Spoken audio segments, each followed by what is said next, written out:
I'm going to bring in now Steve Koenig, who is Senior Director of Market Research at the CTA. The CTA is the body that produces the CES. What's interesting, Steve, is I've spoken to loads of people today, no matter where in the world they're from. When I've said to them, where's your product made? They've said, China.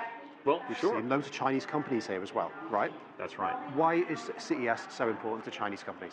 Well, I think a number of Chinese brands really have global ambitions today. I mean, of course, they got their start domestically in China, but a number of brands, some of the ones that you've mentioned, TCL, Hisense, I would add Haier, ZTE, Huawei to the list. Also, Xiaomi is a first-time exhibitor at the show this year.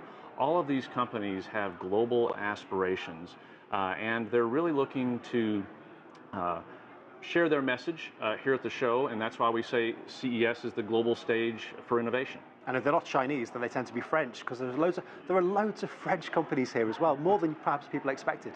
Well, that's right, and a number of them are French startups, and so we curate and showcase the startup community in a place we call Eureka Park.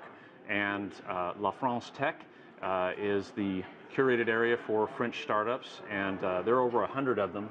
And yes, the French government has been very keen indeed to provide those startups with seed money, and that's why we have them in abundance. They're bringing more and more over every year, it seems. Now, if you're at home and you're reading about CES, then you probably imagine it's just full of loads of geeks, people wanting to see what gadgets are out there.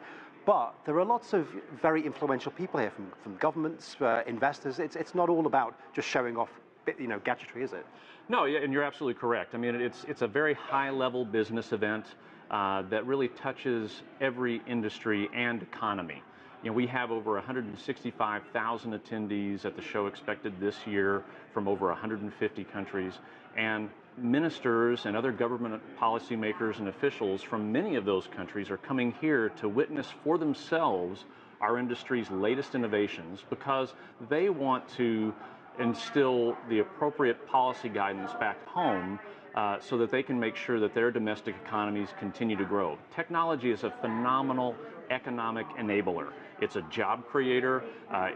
It can be disruptive, but new business models are how we move forward as a society. So it's creating jobs, it's making life better for citizens, and it's adding to a country's total economic output. And it's when you see these items, they're not all things that will necessarily be released. They're not all going to get to market. A lot of the things here are simply concepts.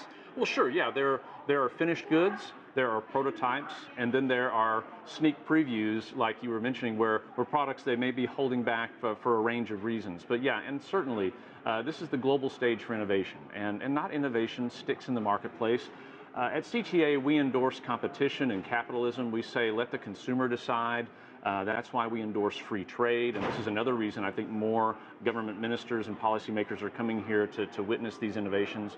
But yeah, to be sure, not all of these products are ready for market or will come to market, but it's a global event, and it's just great to see all the innovation. Steve Koenig from CTA, thank you very much. Very briefly, let's just tell you, we've got everything here. We've got ZTE talking this afternoon, so they're talking about mobile phones, obviously another Chinese company. We've got Carnival, the cruise ship company as well. That really gives you a sense of how big this event is. Cruise ships and mobile phones in one place, Mike. Can you believe that? Wow, it's pretty interesting, and it all starts with the stylus. Very fascinating. Old is new again. Phil Lavelle, thanks so much.